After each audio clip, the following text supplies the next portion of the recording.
Sous les frondaisons de la forêt magique d'Atel Loren, les elfes sylvains, ou Asraï, tels qu'ils sont nommés dans certaines légendes, observent le monde avec des yeux méfiants, sans jamais convoiter ce qui se trouve hors de leur domaine, ni nouer une quelconque amitié avec les étrangers. Ces elfes, dont la culture varie grandement des Azur et des Druchis, sont de redoutables combattants. Meilleurs archers au monde et se déplaçant avec aisance à travers les denses forêts de leur domaine, ils sont tous prêts à mourir pour défendre l'intégrité de leur bois. Ils sont d'ailleurs aidés dans cette tâche par la forêt elle-même, dont les arbres sont doués de conscience et peuvent se mouvoir, formant ainsi de véritables armées assistant les Asraï dans la défense de la forêt. Aujourd'hui, je vous propose de découvrir ensemble l'histoire des elfes sylvains et des esprits de la forêt, deux races évoluant en symbiose et dont le destin est profondément lié à la forêt magique d'Atel Loren. Le temps s'écoule d'étranges manières dans la Lorraine. Une journée peut passer en un clin d'œil ou s'étirer à jamais. Elle peut même faire les deux à la fois, car le passage des secondes est on ne peut plus subjectif dans ces clairières intemporelles. Par conséquent, en Atel Loren, le temps ne correspond que rarement à ce qu'il est dans le monde extérieur, et il n'est même pas homogène en son propre sein. Pour retracer l'histoire de la forêt et de ses habitants, nous nous appuierons donc sur les grandes saisons identifiées par les Asraï. Chacune de ces grandes saisons représente plusieurs siècles, et ce sont elles qui rythment la vie et l'histoire d'Atel Loren. Naturellement, la forêt d'Atel Loren existait bien avant la venue des elfes. Bien que les esprits sylvestres de cette époque n'aient certainement pas marqué le passage du temps, la période antérieure à la venue des elfes est rattachée à la saison de l'oubli. Certains elfes soutiennent qu'il s'agissait de l'âge d'or d'Atel Loren, avant qu'ils ne la souillent de leur présence impure. Toutefois, la majorité des elfes pensent que ce n'est qu'après leur arrivée que la forêt a véritablement connu sa splendeur. Comme toujours, la vérité se situe sans doute quelque part entre ces deux visions.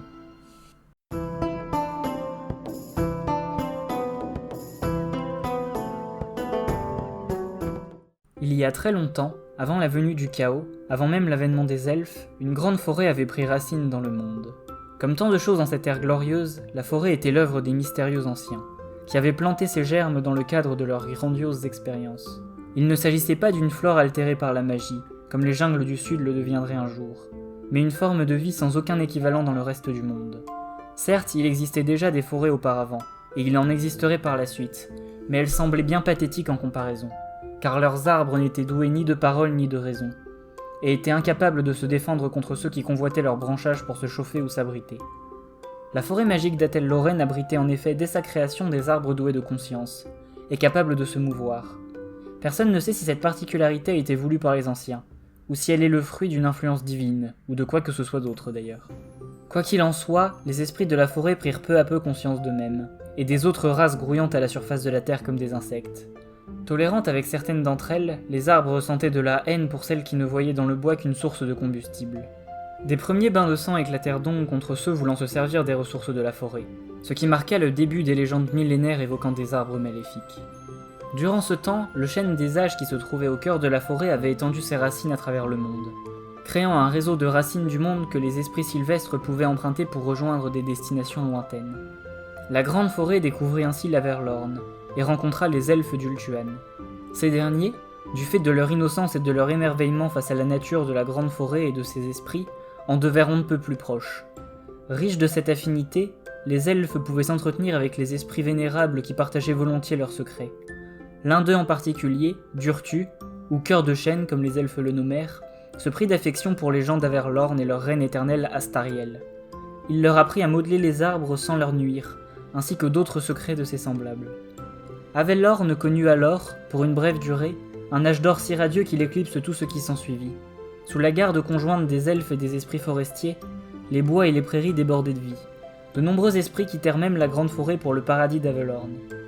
C'est durant cet âge d'or que les esprits sylvestres tentèrent d'éveiller les arbres d'Averlorn, comme eux-mêmes avaient été éveillés. Cependant, malgré le terroir d'Averlorn sans cesse plus enchanteur et l'aide des elfes, les arbres de ce royaume restèrent immobiles.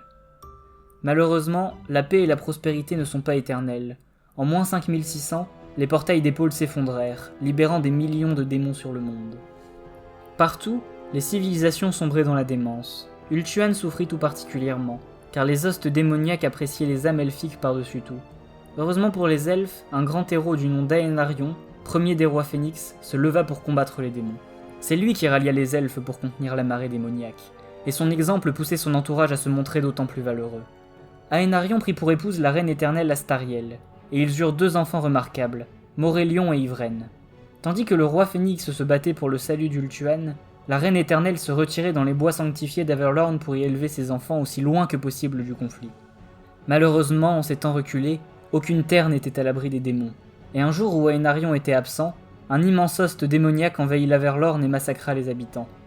Alors qu'Averlorn brûlait, Durtu et les siens combattirent aux côtés des elfes, choisissant de soutenir leurs alliés plutôt que de se réfugier dans la grande forêt. Beaucoup d'esprits furent détruits, d'autres devinrent fous de désespoir, mais ils poursuivirent malgré tout le combat. Hélas, ni la vaillance ni la force des armes ne pouvaient sauver Averlorn.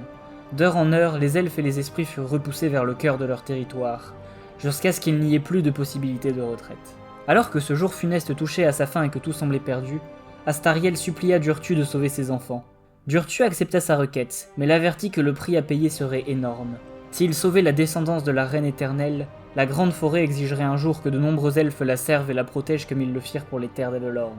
Astariel n'eut d'autre choix que d'accepter, car si sa fille Yvraine mourait, la lignée de la reine éternelle périrait avec elle. Elle embrassa une dernière fois ses enfants avant de les remettre à la garde de Durtu. Puis, elle rejoignit le cœur des combats, prêt à affronter sa destinée. Durtu fuya donc l'Averlorn grâce aux racines du monde, accompagné de Morelion et d'Yvraine. Lorsqu'il rejoignit la grande forêt d'Atell-Lorraine, il constata avec consternation que son foyer n'était guère mieux loti qu'Averlorn. La grandiose forêt qui recouvrait une part du monde était réduite à une fraction de sa taille. Les terres où elle s'épanouissait portaient les stigmates du feu et d'une magie destructrice, et ses lisières actuelles subissaient l'assaut d'innombrables démons. En dépit de cette apparence de faiblesse, la forêt avait appris à survivre face au chaos. La plupart des terrains perdus l'étaient de longue date. Les esprits de la forêt, notamment les plus jeunes, avaient altéré leur propre nature pour devenir plus féroces et défendre leur domaine. Cela faisait une décennie que la forêt n'avait plus reculé. Située entre deux chaînes de montagnes, elle avait su repousser tous les derniers assauts démoniaques, et recommençait même à s'étendre un peu. Lorsque Durtu pénétra dans la Lorraine, il fut confronté au mécontentement de ses pairs, lui reprochant d'avoir profané les racines du monde. Coëdil, qui depuis des siècles était en charge de la défense de la forêt, brûlait de colère et exigeait la mise à mort des enfants de la reine éternelle. Adan-Hu, le plus sage des seigneurs sylvestres, faillit se ranger du côté de Coëdil, mais permit finalement aux enfants de trouver refuge dans la forêt, à condition qu'ils restent endormis aussi longtemps que se prolongerait leur séjour. Cette décision fut motivée par sa crainte que la survie de la forêt ne se paie par le pacifisme de ses habitants. C'est ainsi que Morelion et Yvraine dormirent pendant que se déroulaient les ultimes actes de cette terrible guerre. Averlorn fut sauvée, et finit par redevenir une terre de splendeur, mais elle ne retrouva jamais toute la gloire de son zénith. Les esprits de la grande forêt combattirent du mieux possible, en sachant qu'ils ne pourraient pas mettre fin au danger, juste y survivre. Pour sa part, Aenarion devient fou après la perte de sa femme et de ses enfants. Il sombra dans les ténèbres, pour ne se racheter qu'à la toute fin. Le monde fut sauvé non par la force des armes, mais par la ruse d'un mage elfique, dont le grand rituel de bannissement bouta les démons hors du monde. Une fois les démons chassés, Durtu put enfin tenir sa promesse à Astariel. Voyageant de nouveau à travers les racines du monde, il ramena Morelion et Yvraine en Ultuan et les déposa dans le Val de Gan. Ni l'un ni l'autre des enfants ne se souvint seulement d'avoir quitté Ultuan, seulement d'avoir été sauvés par Cœur de Chêne la nuit où leur mère se sacrifia. Yvraine devint bientôt la nouvelle reine éternelle, et Morelion son fidèle protecteur. Quant à Durtu, il désirait ardemment restaurer la magnificence perdue d'Averlorn, mais il savait que la grande forêt avait bien davantage besoin de ses services. Rappelant à lui presque tous les esprits qui avaient survécu à l'invasion d'Ultuan, il repartit chez lui. Après le départ de Durtu et des esprits sylvestres, les siècles passèrent et les elfes oublièrent peu à peu les enseignements de la grande forêt, devenant le grand empire maritime qui ne survivrait pas à la déchirure. De nombreux séismes finirent par rompre les racines reliant la grande forêt au reste du monde. Pendant tout ce temps, les aïeux veillaient patiemment, attendant le moment de percevoir la dette d'Astariel. Après plus d'un millénaire, les colonies elfiques qui s'installaient peu à peu dans le vieux monde finirent par découvrir la grande forêt, unifiant à nouveau le destin des elfes à cette dernière, et marquant la fin de la saison de l'oubli et le début de celle du renouveau.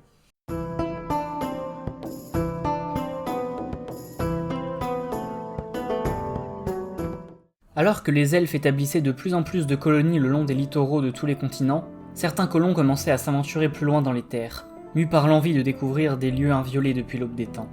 Ce fut de tels elfes qui découvrirent la grande forêt, et qui se sentirent instinctivement liés à cette dernière de par le pacte qu'avait passé Astariel avec Durtu. Ils s'installèrent donc à la lisière de la forêt et lancèrent des expéditions dans cette dernière. Toutes ces expéditions furent déjouées par des sentiers mouvants, et les elfes apercevaient parfois des silhouettes semblables à des arbres se mouvoir sous les frondaisons. Ils nommèrent la forêt Atell-Lorraine, et y établirent des pierres gardiennes pour empêcher les esprits d'en sortir. Malgré ces préventions, il n'était pas rare que des colons disparaissent dans les bois. Mus par d'étranges visions ou attirés par des nymphes fantomatiques, on ne les revoyait jamais. Loin de là, de tragiques événements allaient mettre l'Empire Elfe à genoux. Malékis, fils d'Aénarion d'un deuxième lit, voulut s'emparer du trône par la force.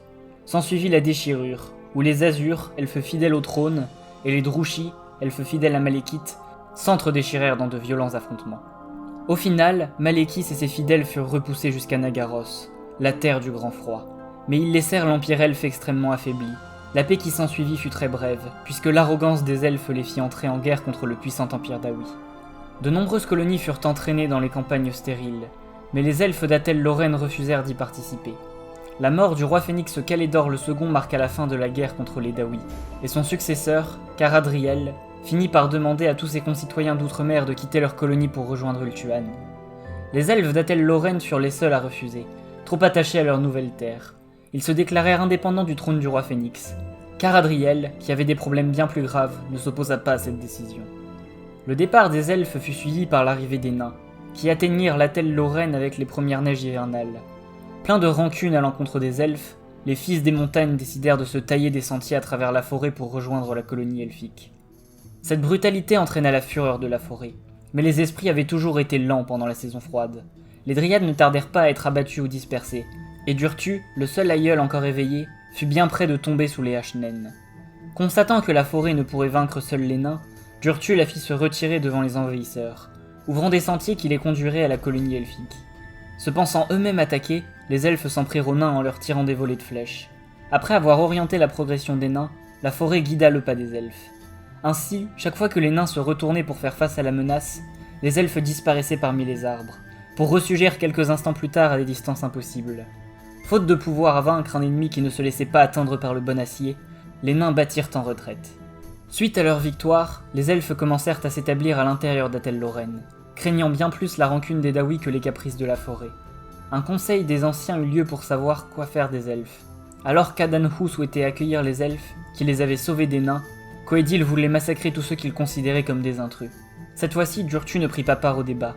Il avait beaucoup souffert des haches naines, et sa nature jadis bienveillante avait radicalement changé, car il n'avait plus pleinement foi en son propre jugement. La volonté d'Adanhu finit par prévaloir, et la forêt accueillit les elfes. Ariel, la plus éminente des mages elfiques, put s'entretenir avec les grands anciens, qui lui apprirent l'art du chant des arbres, soit la capacité à parler aux arbres et à les ordonner. Les elfes purent donc parler aux arbres et utilisèrent ce don pour créer des halls et des foyers végétaux.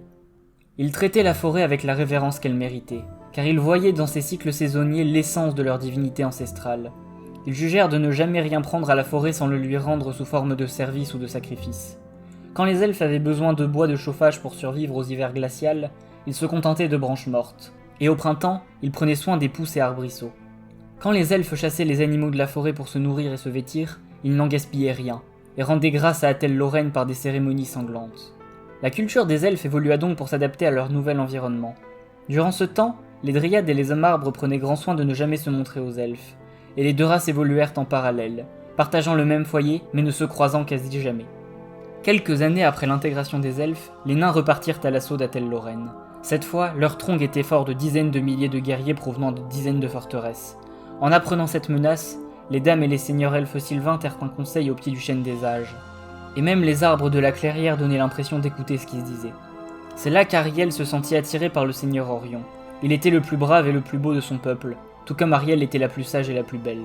Tandis que le conseil débattait de la meilleure manière de faire face aux nains, Ariel et Orion étaient plongés dans leur propre conversation, et semblaient totalement détachés du grand débat. Ils finirent même par s'éclipser à l'insu de tous. Le reste du conseil était d'humeur maussade, car chacun voyait bien qu'il était impossible de vaincre les nains en bataille rangée.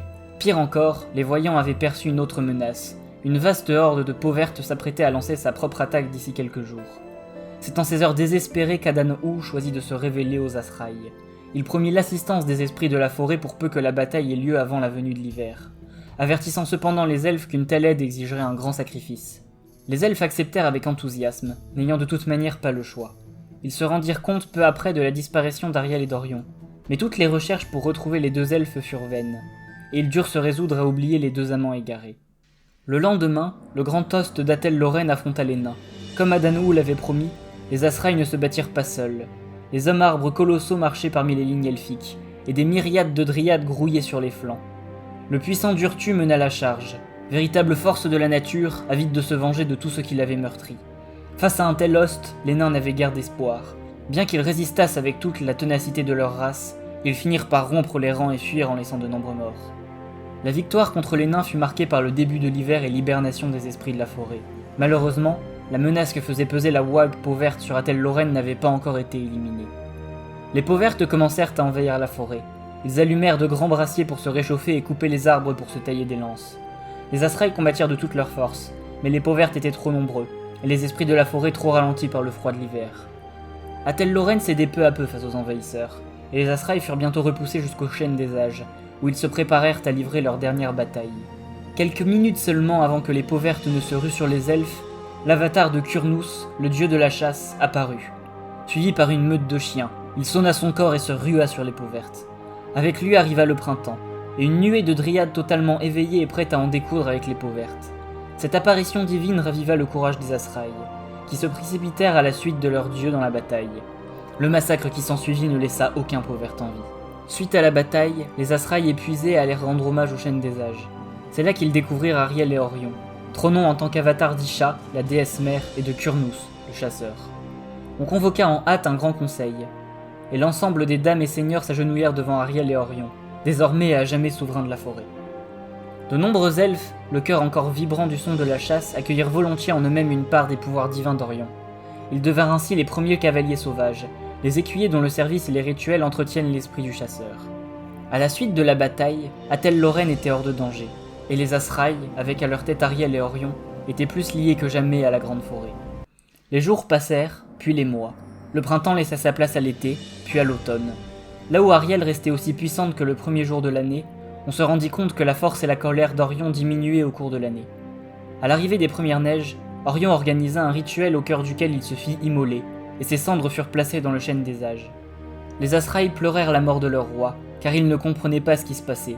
Mais au printemps suivant, quand Orion renaquit, il apparut clairement à tous qu'Ariel et Orion, et à travers eux la race Azraï entière, étaient désormais liés à la trame de l'existence, l'entrelac entre la vie et la mort qui régit tout être vivant.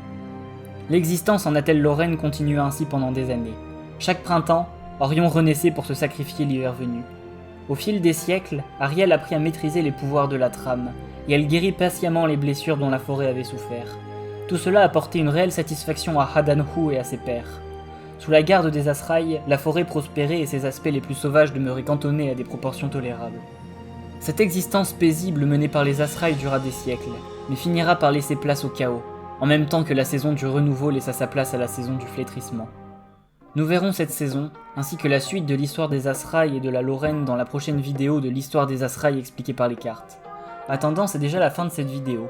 Si elle vous a plu, n'hésitez pas à la liker, à commenter et à vous abonner, ça me soutient toujours énormément. Et sur ce, on se retrouve la semaine prochaine pour la suite de l'histoire des elfes sylvains expliquée par les cartes. Allez, à la prochaine!